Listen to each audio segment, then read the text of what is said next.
Hello, my name is Jiso, and I'm reading Master Dōgen's Shōbōgenzō.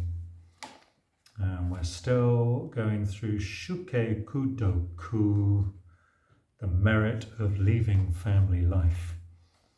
And we're on paragraph 91.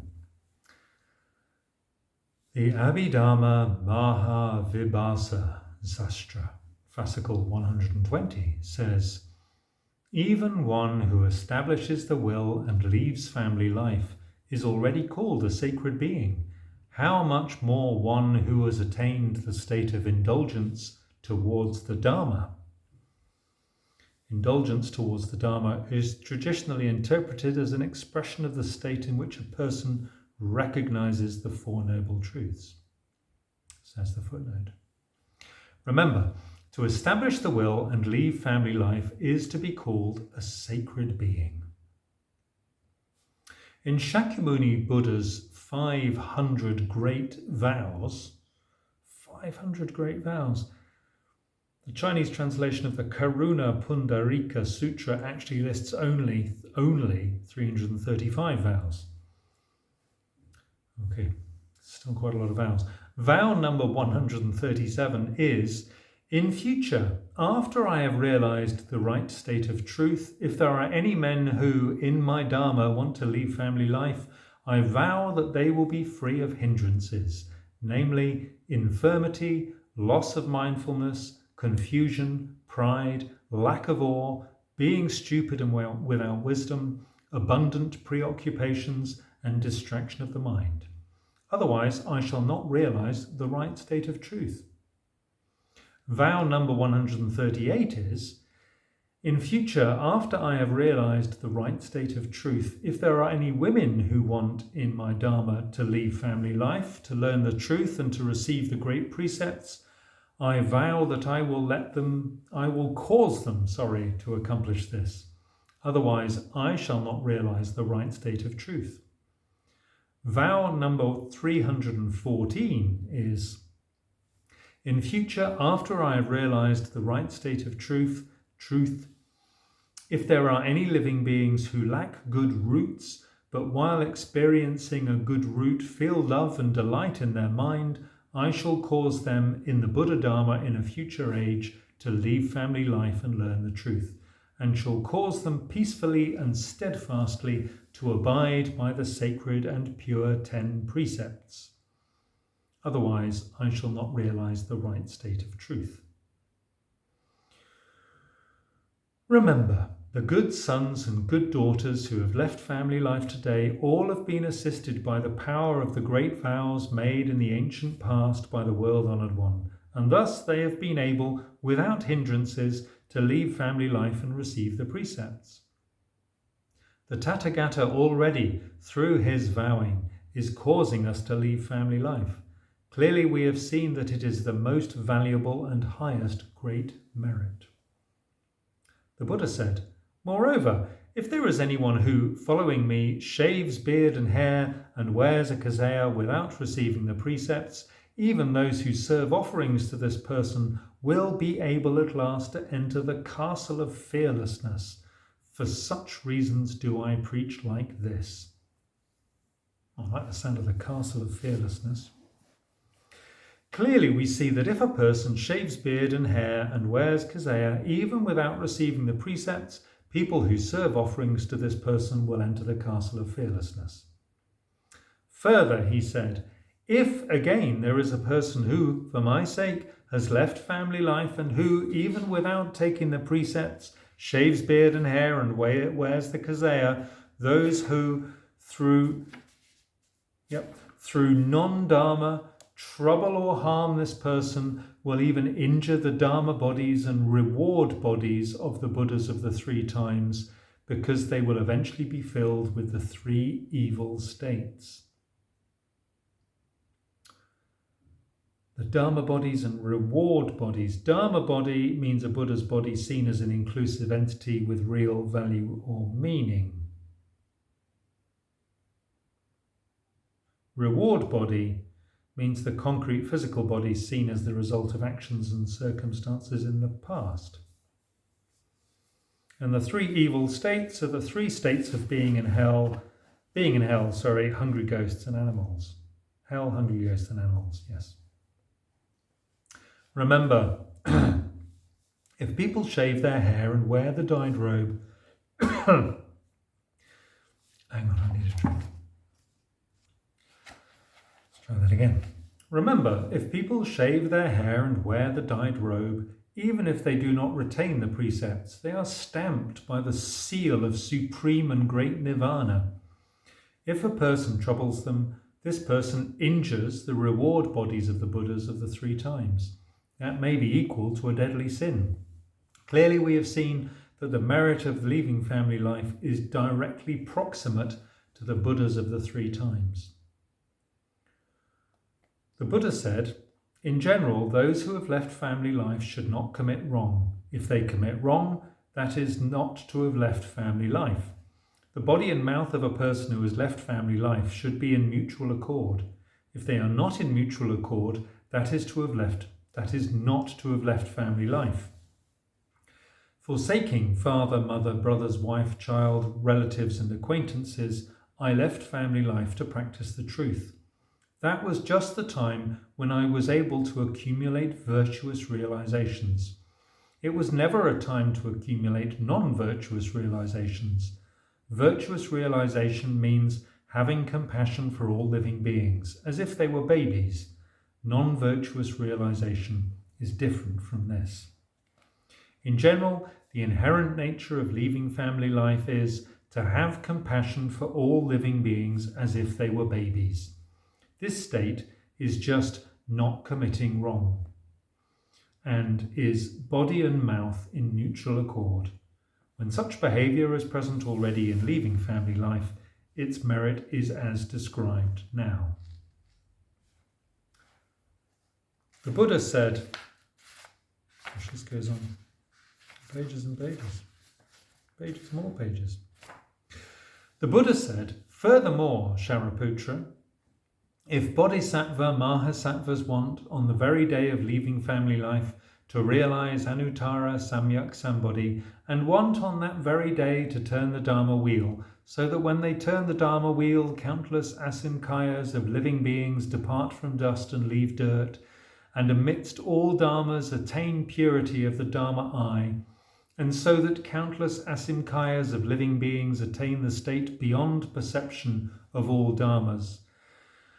And if bodhisattva mahasattvas want to attain liberation from the mind of excesses and want to enable countless asimkayas of living beings to attain the state of not regressing or straying from Anuttara Samyak Sambodhi, then bodhisattva mahasattvas should learn the prajna paramita.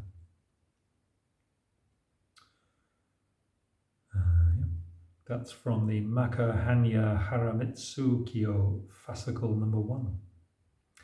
This bodhisattva who learn the prajna paramita means the patriarchs. At the same time, the truth of Anuttara Samyak Sambodhi in every case is accomplished on the very day of leaving family life. However, when bodhisattvas practice and experience the truth for 3 asimkaya kalpas, or practice and experience it for countless asimkaya kalpas, they do not taint it with limited and limitless. Students should remember this.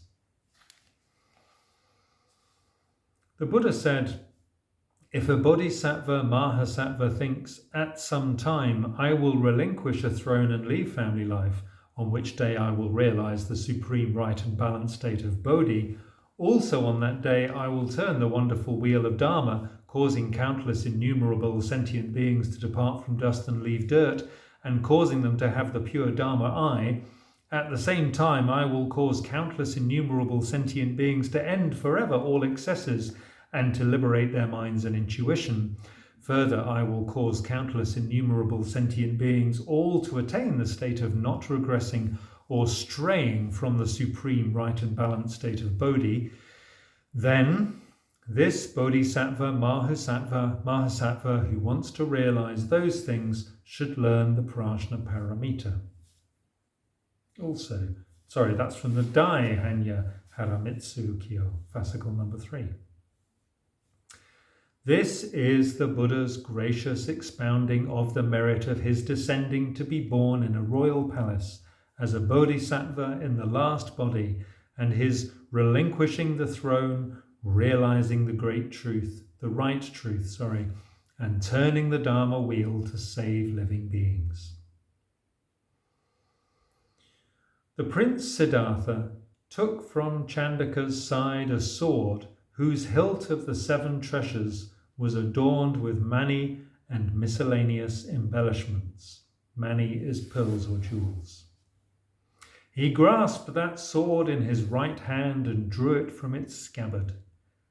With the left hand he at once took hold of the conch-like top knot of his hair, which was deep blue, the colour of an utpala, that's a blue lotus.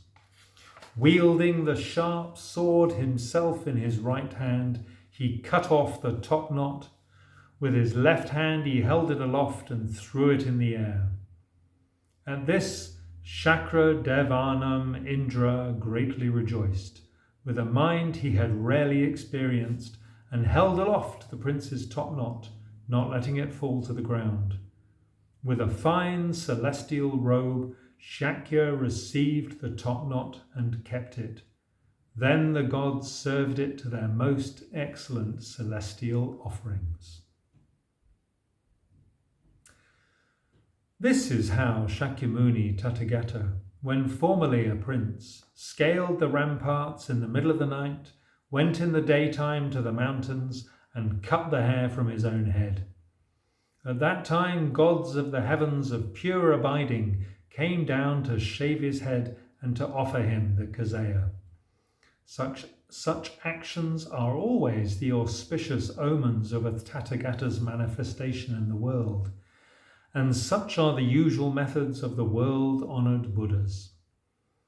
There are no Buddhas who realize Buddha while remaining in family life, not even one Buddha among all the Buddhas of the 3 times and the 10 directions. Because in the past there were Buddhas, the merit of leaving family life and receiving the precepts exists. Living beings' attainment of the truth inevitably depends upon their leaving family life and receiving the precepts. In sum, the merit of leaving family life and receiving the precepts is that they are just the usual method of the Buddhas, and therefore their merit is immeasurable. Within the sacred teaching, there is explanation of lay realization of Buddha, but it is not the authentic tradition. There is explanation of the female body realizing Buddha, but this is also not the authentic tradition. The tradition that the Buddhist patriarchs authentically transmit is to leave family life and realize Buddha. Just a note there. When a person leaves family life and realizes the state of Buddha, that person's social standing and gender are irrelevant. I think you mean sex there, Nishijima. Anyway, that'll probably get me. Torrent of abuse on YouTube.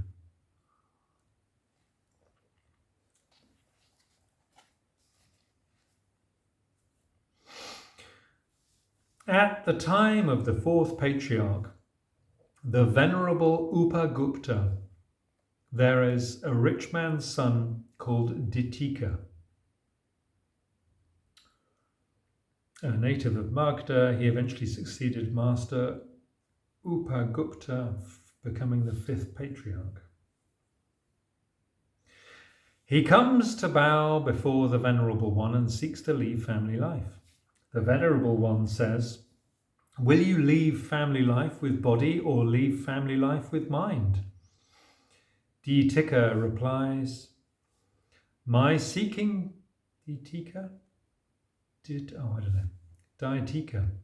My seeking to leave family life is not for the sake of body and mind.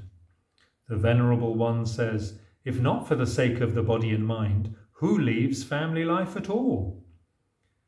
Ditika says, in general, those who leave family life are without me and mine. Because they are without me and mine, the mind does not arise and pass. In other words, the mind is realized in each moment of the present. Because the mind does not arise and pass, the state is just the normal state of truth. Buddhas, similarly, are normal. Their mind is without shape or form, and their body also is like that. The Venerable One says, "You will realize great realization, and your mind will naturally penetrate to the ultimate. It is good that, through devotion to Buddha, Dharma and Sangha, you will inherit the sacred seeds and cause them to flourish." Then he lets Ditika leave family life and receive ordination.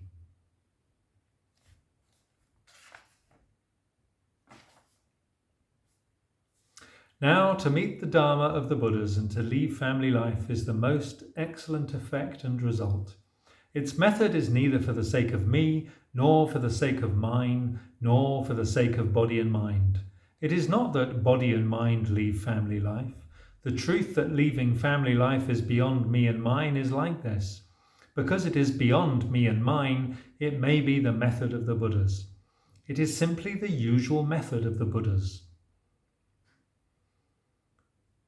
Because it is the usual method of the Buddhas, it is beyond me and mine, and beyond body and mind.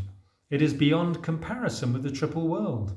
Because it is like this, leaving family life is the supreme method. It is neither sudden nor gradual. It is neither constancy nor a state without constancy. It is neither an arrival nor a departure. It is neither to abide nor to become. It is neither wide nor restricted. It is neither great nor small. It is beyond becoming and beyond non-becoming. Ancestral masters of the one-to-one transmission of the Buddha Dharma, without exception, leave family life and receive the precepts. The truth of Ditika meeting now for the first time with the Venerable Upagupta and seeking to leave family life is like this. He left family life and received ordination, learned in practice under Upagupta, and eventually became the fifth ancestral master. We'll come back to this tomorrow. Thanks for listening. Take care.